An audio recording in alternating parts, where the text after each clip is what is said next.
வணக்கம். நேற்று big pass பார்த்துருப்பீங்க. சரி, நம்மளும் கொஞ்சம் சுவாரஸ்யமான விஷயங்கள பகிர்ந்துக்கலாம். நேற்று கொஞ்சம் நல்லா போச்சு. டைம் போனதே தெரியல. அந்தளவுக்கு நல்லா போச்சு. காரணம்னா, விஜய் சேதுபதி வந்து ரொம்ப உன்னிப்பாக கவனிக்கிறார். அவருக்கு மேலே வர விமர்சனங்கள் என்ன, என்ன ரசிகர்கள் வந்து என்ன எதிர்பார்க்குறாங்க, இந்த குறும்படம் குறிப்பாக குறும்படம் எதிர்பார்க்குறாங்கன்றத புரிஞ்சுக்கிட்டு அவரும் கேட்டிருக்காரு. ஆனால் அந்த டைரக்டர் டீம் வந்து அலோவ் பண்ண மாட்டாங்கன்றார். அதில் என்ன பிரச்சனைன்னு தெரியல. மேபி அந்த கண்டஸ்ட்டோட ரொம்ப அதிகமாக டேமேஜ் ஆகுறாங்கன்றதுனால மேபி அதை நிப்பாட்டிட்டாங்கன்னு நினைக்கிறேன். பட் ஒரு பிக் பாஸோட பெரிய வெற்றிக்கான காரணமே இந்த குறும்படமும், அந்த குறும்படம் காமிக்கும்போது அவங்களோட இது குட்டு வெளிப்படுதில்ல, இதை தான் வந்து ஆடியன்ஸ் ரொம்பவே விரும்புவாங்க. அது ஏன் வந்து அந்த டீமு புரிஞ்சிக்கலன்னு தெரியல.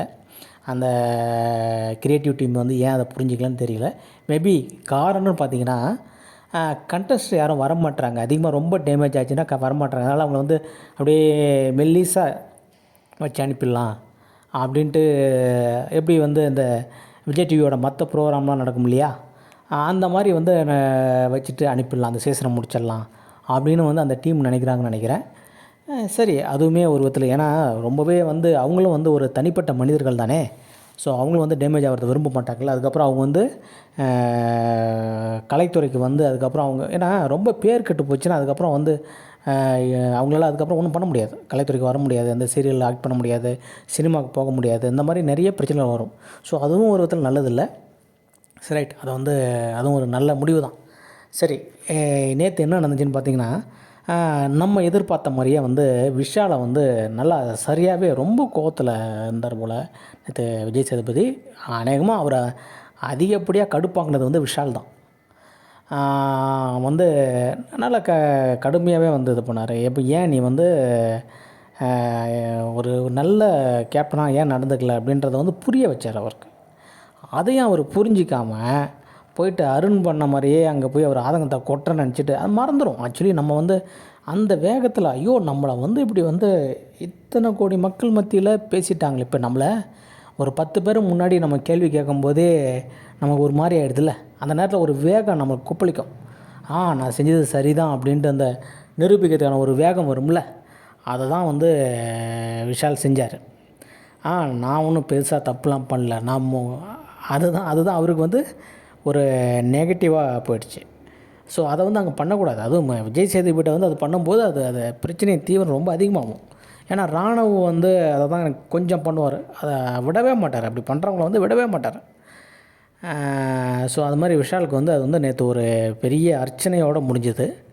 கிட்டத்தட்ட அவரோட கேப்டன் பதவின்றது வந்து ரொம்ப மோசமான ஒரு கேப்டன்ற நிலைமைக்கு தான் போயிட்டார் நேற்று. அதாவது நல்ல விஷயங்கள் ஒரு 3-4 நாள் நல்ல விஷயங்கள் பண்ணார். ஆனால் அது எல்லாமே வந்து இந்த புதைகளில் புதைஞ்சு போச்சு.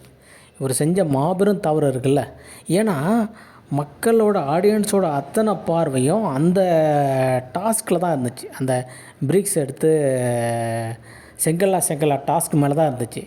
அன்னைக்கு ஒவ்வொருத்தர் செஞ்ச வேலையும் குறிப்பாக பதிவாச்சு. பிக் பாஸ் பார்க்காதவங்க கூட அன்றைக்கி அந்த 2 நாள் பார்த்தாங்கல்ல.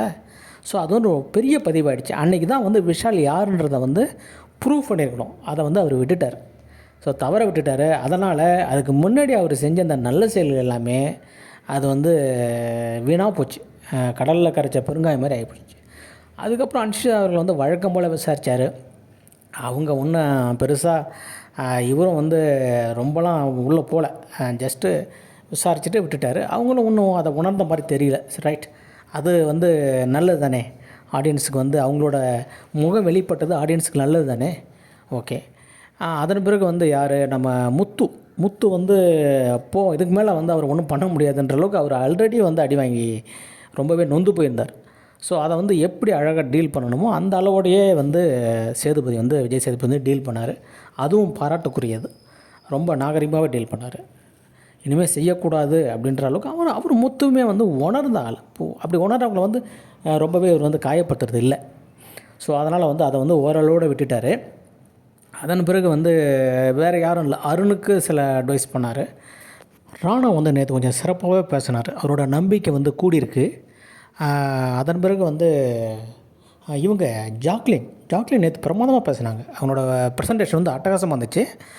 அன்ஷிதா மேலே வச்ச குற்றச்சாட்டுகளாக இருக்கட்டும், அதேமாரி வந்து யார் வந்து இங்கே வந்து தன்னை முன்னிலைப்படுத்திக்கிறாங்க அப்படின்ட்டு அந்த அட்ராக்ஷன் நம்ம மேலே வரணுன்ட்டு யாரெல்லாம் போய் அடுத்தவங்க பிரச்சனை போய் நிற்கிறாங்கன்னு சொல்லும்போது அவங்க கொடுத்த பதில் இருக்குல்ல, அது ரொம்ப பிரமாதம். அதாவதுங்க, நான் இதுக்கு தான் வந்திருக்கேன். நான் வந்து ஏதோ ஒரு மூலையில் உட்காந்துட்டு நான் என்னோடய வேலை உண்டுன்னு போக முடியாது.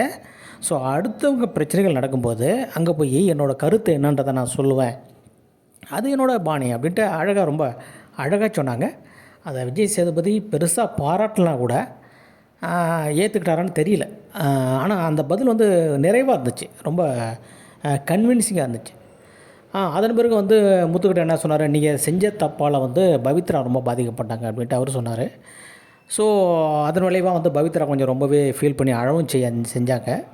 இதுக்கு மேலே அதை பற்றி ஃபீல் பண்ணுறதுக்கு ஒன்றுமே இல்லை. ஏன்னா மேபி ஒரு 4 ட்ரிப்பாக நம்ம ட்ரை பண்ணி அது இல்லைன்றது ஆயிடுச்சுன்ற அந்த சோகம் இருக்கலாம், பவித்ராவுக்கு இருக்கலாம், கண்டிப்பாக இருக்கும். பட்டு அது இதுக்கு மேலே வந்து நம்ம அதை யோசித்து எந்த பிரயோஜனமும் இல்லை. இனி வர வாரங்களை வந்து நல்லா சிறப்பாக ஆடிட்டு போவோம் அப்படின்னு தான் நம்ம நினைக்கணும். எவிக்ஷன் பார்த்தோன்னா ரஞ்சித் அநேகமாக சில வாரங்களுக்கு பிறகு ரஞ்சித்தோட அந்த எவிக்ஷன் தான் அவரை பார்க்கறதுக்கு ரொம்ப அழகாக இருந்துச்சு. அவர் நல்லா விளாண்டார். எனக்கு என்னென்னா, ரஞ்சித் வந்து ஒரு திறமையான ரொம்ப சவுண்டாக பேசக்கூடிய அட்டகாசமான ஆக்டர். அந்த ஆக்டிங்கில் 10% கூட ஏன் இங்கே காமிக்கலை? இப்போ நீங்கள் மறுமலர்ச்சி படம் பார்த்துருப்பீங்க, அவரோட படம் நிறைய படம் பார்த்துருப்பீங்க. அந்த மறுமலர்ச்சி படத்தெலாம் பார்த்தீங்கன்னா அப்படியே கோபம் தெரிக்கும். வில்லன் அவர் கிட்டத்தட்ட வில்லனாக நடிச்சிருப்பார். அந்த மம்முட்டிகிட்ட பேசும்போது மம்முட்டியே வந்து ரொம்ப கொஞ்சம் அமைதியாக நடிப்பார். இவர் தான் அங்கே நிற்பார் ஸ்க்ரீனில். அந்த அளவு வந்து ஒரு பிரமாதமான ஆக்டர் அவர். ஏன் அவர் அந்த ஆக்டிங் இங்கே வந்து கொஞ்சம் கூட கொடுக்கல அப்படின்றது வந்து பெரிய வருத்தம். பேர் கெட்டுட்டோம்னா என்ன கெட்டுட போகுது, தன்னோட இடம் கிடைக்கும்போது பிச்சு விளையாடணும் இல்லையா? அவர்லாம் 105 நாள் இருக்க வேண்டிய மனிதர் தான் அவர். அது வந்து துரதிருஷ்டவசமாக அவர் வந்து போயிட்டார். பட் அவர் என்ன சொல்கிறாருன்னா, இத்தனை நாள் இருந்ததே. பட் ஆனால் அவர் சொன்ன அறிவுரை வந்து எல்லாரும் வந்து எடுத்துக்கொள்ள வேண்டியது. அதாவது காலம் வந்து நமக்காக நிற்காது. அந்த காலத்தோடு நம்ம பயணிக்கணும். நம்ம என்ன செய்யணுமோ அதை காலத்துக்கு செஞ்சிடணும். அன்றைய வேலையை அன்றையே செஞ்சிடணும். அதை வந்து அவர் ஃபீல் பண்ணி சொன்னது எல்லாருக்குமே ஒரு பாடமாக அமைஞ்சது. விஜய் சார் வந்து உள்ளே இருக்கிற கண்டஸ்டண்ட்டுக்கு சொல்லுங்கள் அப்படின்னாரு. அவர் அழகாக சொன்னார். எல்லாருக்கும் பொதுவாக சொல்லிடுறேன், சும்மா தனித்தனியாக பேசி டைம் வேஸ்ட் பண்ணாமல் நான் வந்து பொதுவாக சொல்லிடுறேன் அப்படின்னாரு. சொல்லிவிட்டு அது நமக்குமே வந்து ரொம்ப ஏற்புடையதாக இருந்துச்சு. கண்டிப்பாக அதை வந்து நம்ம எல்லாருமே பயன்படுத்தும். அதாவது காலத்தோடு பயணிக்கணும், செய்ய வேண்டியதை காலத்தில் செய்யணும், அதன் பிறகு வந்து வருந்தக்கூடாது அப்படின்ற ஒரு நல்ல விஷயத்தை அவர் சொல்லிட்டு போனார். இப்படி வந்து இந்த வாரம் வந்து சனிக்கிழமையும் ஞாயிற்றுக்கிழமையும் வந்து ரொம்ப நல்லா பரபரப்பாக போச்சு.